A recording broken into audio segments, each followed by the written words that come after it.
vivre qui le rythme d'une chèvre et de plus dévoré. Du prochain démon avec un sel de passe, car au décor, moi comme un déni dans cette danse. À l'élément de la dure d'une pratique étrange pour apaiser les mœurs et éviter les échanges de regards concupiscents. On t'a toujours malsain, mais une chèvre affamée a mis fin à ses destins. La chèvre, on se consulte au chèque, votre cynisme est bizarre comme un chameau à bicyclette. Elle était un adulte, quelle idée saugrenue. Vous avez vraiment fumé la moquette, les ingénus. Puis la lapidation, la punition barbare pour celles et ceux qui cèdent au plaisir de la chair. Des pierres qui volent, des corps qui s'effondrent au nom d'un vieux vengeur qui semble se complaire. Mais la chèvre espiègle a grignoté ce verset maudit, offrant un répit inattendu aux amants maudits. Alors, comment punir sans décret? Le cynisme est pris au piège de sa propre inexie. La chèvre m'a changé d'état, votre cynisme est cruel. Et ça me donne le spleen, la pitié des humains pour une histoire de fête. Vous êtes vraiment malade, vous devriez faire une trêve, les ampouilles.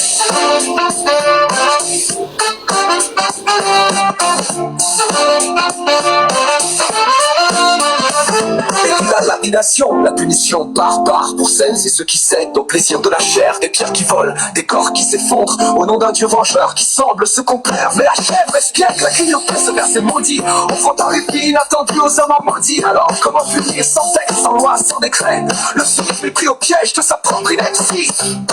La chèvre en marchant d'état, votre cynisme est cruel. Et ça me donne le spleen, la pitié des humains pour une histoire de fête. Pourquoi je suis tombé malade, vous devrez faire une trêve, les andouilles.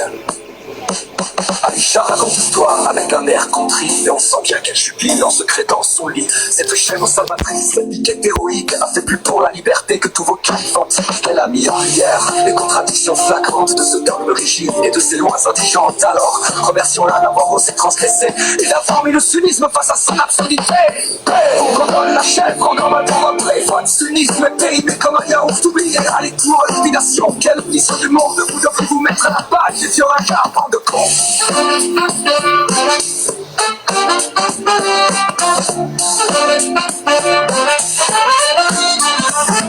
Il s'apparaît alors avec un sourire en coin. Cette chèvre est géniale, elle a du flair, elle a du soin, elle a compris avant vous l'inanité de vos lois et la fatuité de votre foi. La chèvre et Iblis se joignent pour une danse entière. Nous allons vous faire valser les sunnites bornés, vos mosquées vont trembler, vos imams vont pleurer et vos certitudes vont voler en éclairs, soyez assurés. Iblis il a conclu avec un regard malin. Cette chèvre est mon allié, ma complice, mon lutin. Ensemble nous allons semer le doute et la rébellion et faire imploser votre cynisme jusqu'à l'extinction. Chante en cœur la chèvre et Iblis, votre cynisme est une phrase agaçante. La déviation de l'imagination fertile. Réveillez pour les cyniques et arrêtez de nous prendre pour des imbéciles nazes. Bon, à me faire striker mes lives au bout de 10 minutes, c'est cool, ça va faire des mini-vacs. Vous allez me laisser faire un évac complet ou comment que ça se passe? Ça, en plus, ça, c'est vraiment petit. Ils ont même pas le courage de venir pas discuter au moins. Ils font une signal et puis c'est tout. Exactement. Bah en même temps, c'est ce que dit la chanson, menace et intimidation, c'est tout ce qui leur reste sorti de ce dogme qui est pire que la peste. C'est pas moi qui l'ai dit, c'est Iblis al-Shaitan. Ah oui, allez vous abonner à sa chaîne, pour ceux qui connaissent pas Iblis al-Shaitan, il fait des trucs super cool. Il a 15 000 comptes parce qu'à chaque fois il se les fait sauter, mais il fait des trucs. On va encore me dire que je suis athée et donc sataniste. Logique. Ah bah bien sûr. La Bible sataniste devient sataniste. Voilà, exactement. Faudrait que je la chope un jour en version physique, parce que moi je l'ai que en version PDF. En même temps, elle doit être toute petite, parce qu'elle fait 64 pages, donc c'est vraiment pas très gros. Mais c'est trop. La personne qui a écrit ça, Monsieur Lavey, il a bien géré ce truc. J'aime bien ce qu'il a fait. C'est masterclass. Ouais, mais t'imagines le truc, tu es athée, donc tu es sataniste. Mais ouais, ça fait bugger les gens. Il y a quelque chose qui va pas, ouais. Pas grave, ils veulent. Faut pas trop se demander de ces gens-là. Bon, après, en même temps, ce qui se passe dans la tête des athées, voilà. Bon, oui, t'as aussi des... moi, comme je dis, moi, je sais pas beaucoup les croyants et les bigots, parce que les bigots, c'est les pires, mais t'as des athées bigots. T'as des gens beaucoup qui sont contre tout, parce que l'autre, il est croyant, mais chez personne, laisse-le tranquille. S'il n'y a pas de emmerder. Du coup, alors toi, donc, tu dis que ta famille était témoin de Jéhovah, mais ouais. pratiquant hardcore ou plutôt un peu modéré, un peu... Non, hardcore. Ils ont été assez. Fallait plus écouter la musique, trucs comme ça, ouais. Ah ouais, quand même. Ils en sont sortis. Enfin, dis-moi que t'as encore des bonnes relations avec tes parents. Ouais, moi j'ai aucun problème avec. À mon âge, à 50 ans, je crois que. Ouais, je crois que c'est bon, quoi. Je crois que c'est bon. 40, non, pas encore 50. Mais ouais, non, j'ai des bons rapports avec eux, mais ils savent que. Le bon côté, c'est qu'ayant étudié, j'ai tous les trucs pour démonter tout ce qu'ils disent.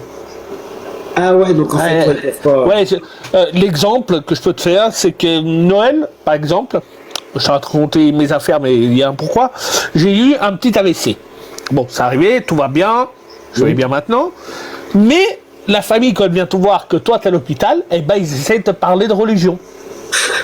Ils essayent de te...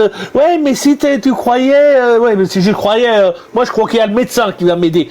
Pas Dieu, pas Dieu. Surtout, si je croyais, c'est Dieu qui m'a collé la WC, la tronche, quoi, voilà. Quoi. Exactement. Donc, ouais, mais non, j'ai dit non, il n'y a pas moyen. Et puis là, ils te sortent. Oui, mais tel truc dans la Bible, ouais, mais ta Bible, elle dit ça aussi. Et maintenant, avec moi, la famille me dit, on parle pas de religion. C'est comme ça. Attends, est-ce que tu connais la chaîne du chat sceptique?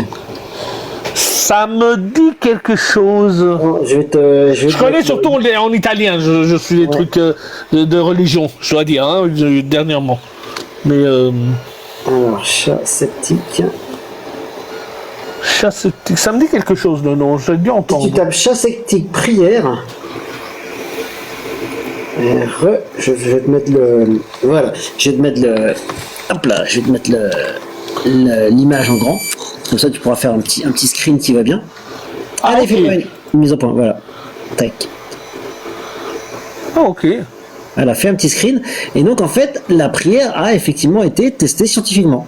Ah ben voilà. Et ben voilà. Mais attention, hein, et c'est pour ça qu'il mentionne, parce que donc c'est une chaîne de scepticisme, bien sûr, et c'est pour ça qu'il mentionne 16 études, parce qu'il y en a eu plusieurs des études. Ouais. Et du coup, en fait, les gars, ils ont vraiment fait un protocole sérieux. Ouais, les religieux qui ont monté ces études ont vraiment fait un truc ultra carré. Et ça, c'est cool. Et du coup, en fait, alors je te spoil un peu la fin, mais t'inquiète pas, quand c'est lui qui la raconte, c'est encore plus rigolo. Ouais, je regarderai, sans problème. La prière de guérison a réellement un effet sur les gens. Sauf que c'est un effet nocebo. Ouais, voilà.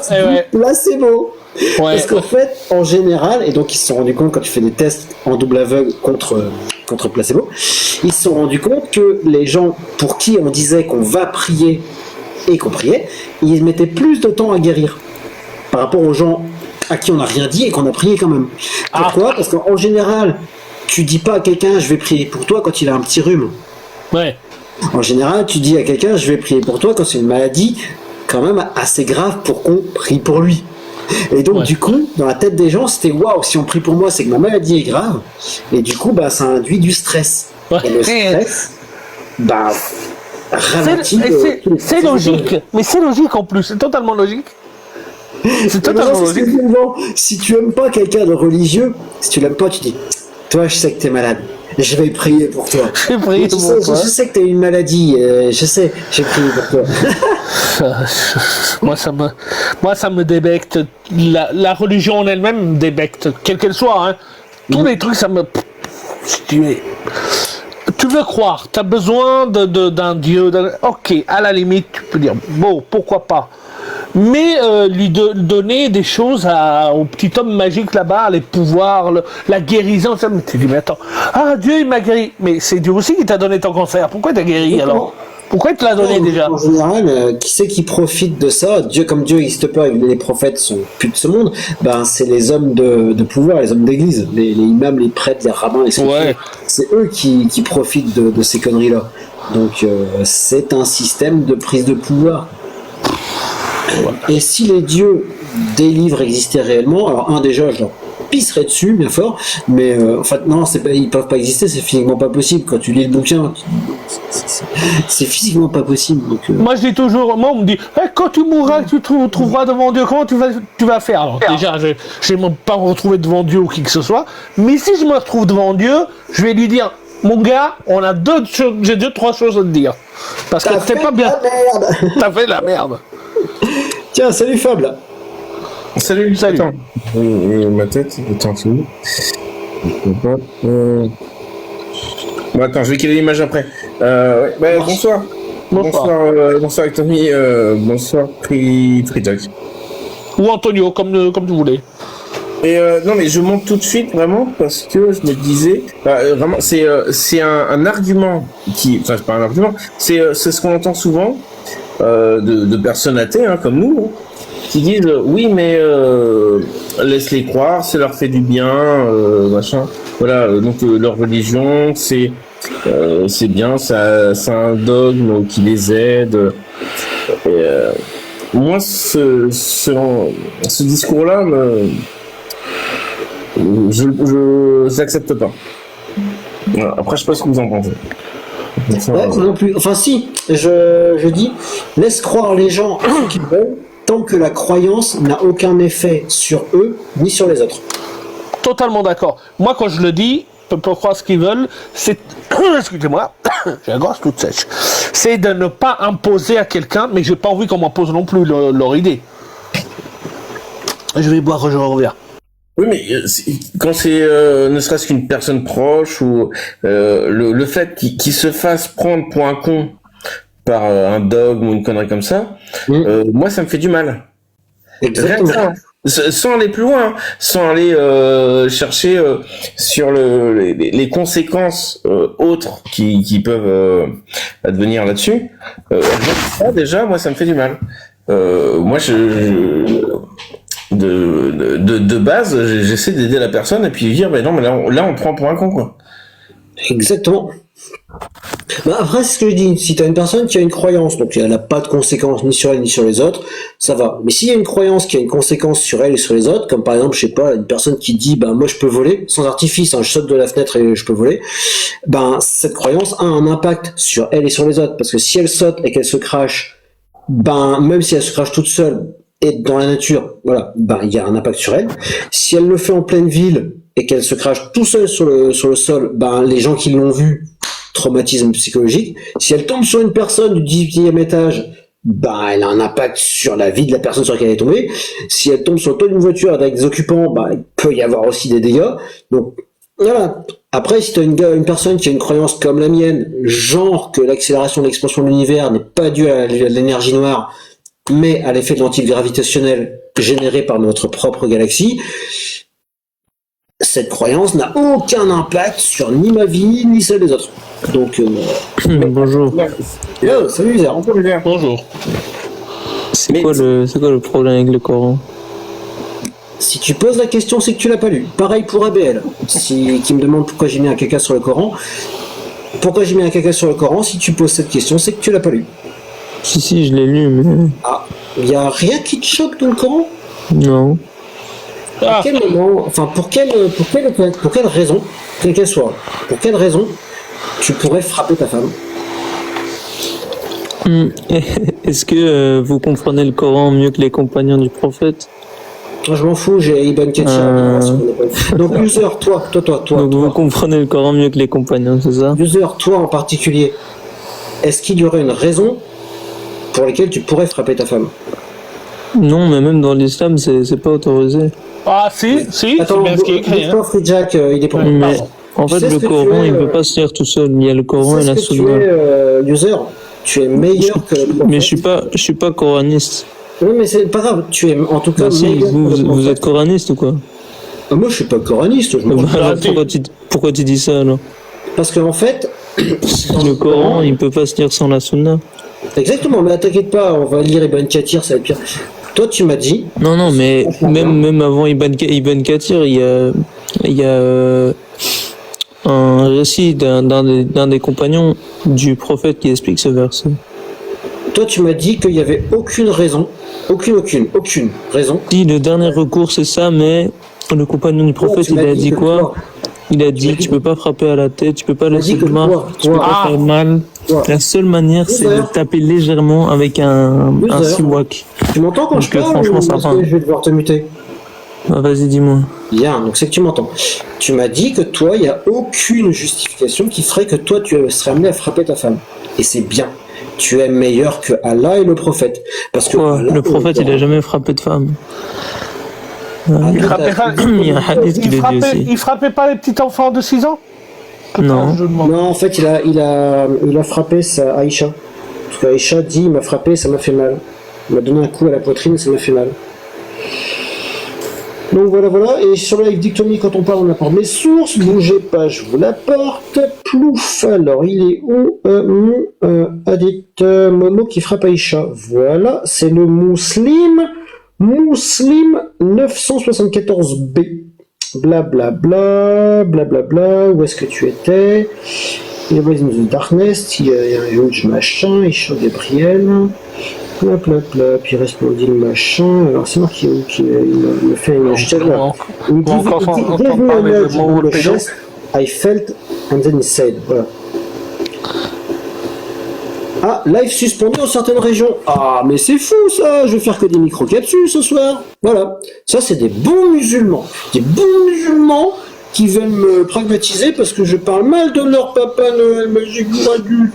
Oh. Et ben, Abel, je te fais monter en relançant le live.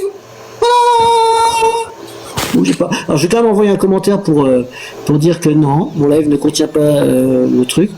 C'est sûr, c'est encore Itomi FR2 qui a pris. Ah non. Putain, pour une fois que c'est pas Itomi FR2. C'est une blague. Non, mon live ne contient pas. Hey, Il y a un petit argument sympa sur le Coran. Ouais. Peut-être qu'un jour, ils finiront par s'attaquer au bon truc et non pas au. Ils diraient genre là, c'est toujours Itomi FR2 qui prend cher. C'est Itomi FR2, il a rien dit. C'est une blague. 3 restrictions. Ah si, il y a quand même Itomi FR2 qui va prendre cher. Non. C'est vraiment des petites bites, quoi. Pardon, mais sérieux. Non, tu peux pas utiliser ça comme insulte. Avoir une petite bite, c'est pas un problème. Il y a toujours une langue et des doigts. Oui, c'est pas dans le sens physique, je voulais dire. Ouais, exactement. Des petites stouquettes, voilà. Alors terminé maintenant, je relance. Et vous allez subir une nouvelle chanson de Iblis à Shaitan, pour le coup. Non, c'est pas grave.